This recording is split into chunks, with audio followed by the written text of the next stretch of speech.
Aquí les presentamos una conversación que sostuvimos con el doctor Edwin Asturias, quien es integrante del equipo médico del Children's Hospital y profesor de la Universidad de Colorado. Él es inmunólogo, infectólogo, con importante contribución en el área de la epidemiología y tiene como especialidad original la pediatría. Asturias se encuentra en Guatemala, su país natal.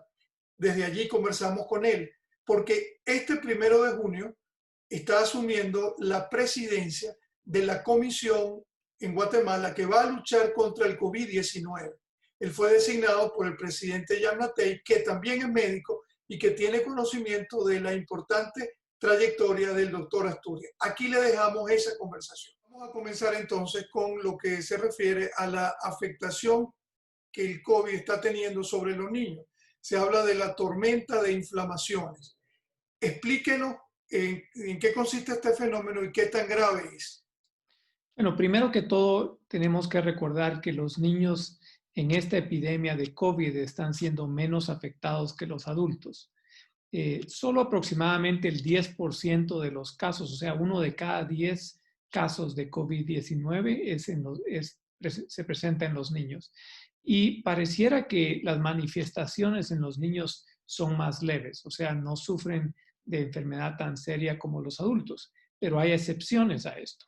Hemos visto ya algunos casos más serios, sobre todo en niños que padecen de algunas enfermedades crónicas, por ejemplo, sobre todo niños que padecen enfermedad de los pulmones, no tanto asma como enfermedades más serias, fueron prematuros y tuvieron, por ejemplo, lo que llamamos enfermedad crónica del pulmón, o a veces tienen alguna fibrosis pulmonar, o a veces tienen algunos problemas cardíacos y entonces sabemos que ellos pueden tener una afección más fuerte del virus. Pero más recientemente hemos estado viendo esta tormenta inflamatoria o este síndrome inflamatorio multisistémico, le llamamos, que es que se está presentando unas semanas después de que a los niños le da la infección. Y pareciera que lo que pasa en el cuerpo es que el virus, después de entrar al pulmón y causar alguna pequeña infección pulmonar, desencadena en el cuerpo una inflamación muy seria. Y esa inflamación afecta a diferentes órganos.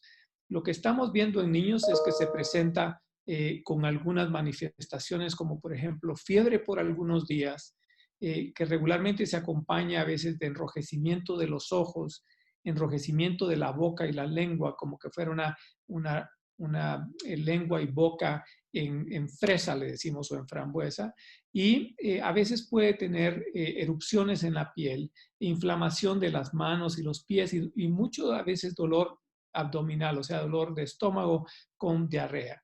Y estos niños se asemejan mucho a un síndrome que los pediatras hemos visto por mucho tiempo, que se llama el síndrome de Kawasaki, que tiene estas manifestaciones.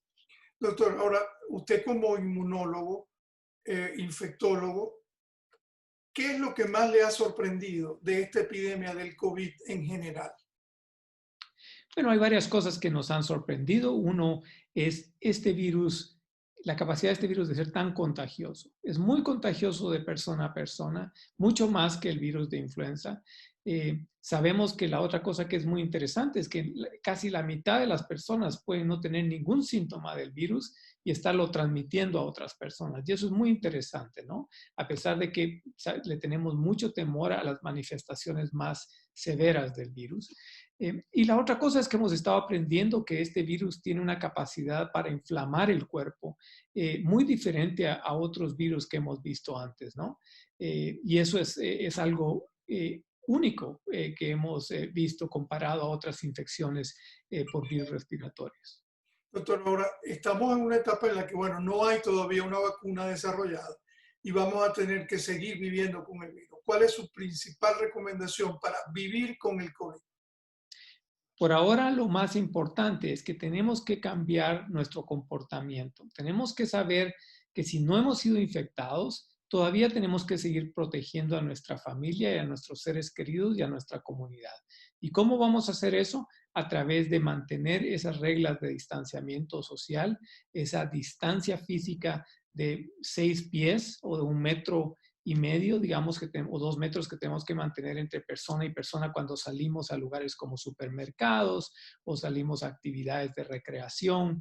El uso de mascarilla nos ayuda. No es perfecta, pero reduce en un 30-40% la posibilidad de que nosotros transmitamos y alguien nos transmita el virus. Y finalmente, poner mucha atención a ese lavado de manos cada vez que estamos, digamos, hemos ido a algún lugar, a un restaurante, a algún centro comercial y hemos tocado cosas. Es importante aplicarse ese jabón gel o lavarse las manos para evitar el contagio. Doctor, ahora usted está en este momento en Guatemala, según entiendo. Tiene una licencia del Children's Hospital, que es donde usted labora, y de la Universidad de Colorado, y está asumiendo una función particular porque usted preside la comisión o dirige la comisión para el combate del COVID en su país natal. Aquí le toca lidiar con dos monstruos, el monstruo propio del virus, pero además el animal político que significa influir en decisiones de tipo político. Usted tiene en su descargo un beneficio. El presidente de Guatemala, en este momento, Giammattei, es médico. Y bueno, es uno además que seguramente lo conoce y lo llamó a usted precisamente para que estuviera allí. Pero háblenos de lo que es ese reto de estar dirigiendo esa comisión en su país natal. Es un reto muy grande, Jesús, porque como tú dices, no solo la epidemia por sí misma ha sido tremendamente fuerte encima de los sistemas de salud y Guatemala no es, digamos, la excepción. Tenemos un sistema de salud mucho más débil, tal vez uno de los más débiles de todo el continente americano, con pocos recursos y hemos comenzado a ver los efectos, ¿no? El presidente Giammattei, siendo un médico, fue muy rápido en implantar las medidas de confinamiento que nos han llevado a que la epidemia se atrasara en unas semanas. Y eso nos ha permitido aprender de otros países qué se puede hacer. Pero como tú dices, en este momento el reto más grande es esa coordinación de los diferentes sectores del servicio de salud, tratar de disminuir ese efecto tan grande que puede tener un sistema de salud tan débil como el de Guatemala y obviamente lidiar con los diferentes sectores. Esta presión que existe entre tanto el sector económico que quisiera reabrir lo antes posible para tratar de no impactar con, digamos, el desempleo y las medidas económicas que pueden afectar a muchas personas que no tienen digamos, suficiente dinero, ¿verdad? Sabemos que Guatemala es uno de los países con más índice de desnutrición, con más índice de informalidad del empleo y obviamente esta parada económica está afectando a los pobladores de una manera seria. Así que hay un gran reto de por medio, pero estos son los momentos que nos llaman a ayudar a países como Guatemala y estar acompañando al presidente en este proceso. Ahora, doctor Esturia, ahora se ve que en el caso de distribución, la distribución geográfica de los casos, si no consultamos una fuente equivocada, dice que casi el 70% de los casos están en la ciudad de Guatemala y hay otro pequeño porcentaje en San Marcos y otro en Cuetzaltenango.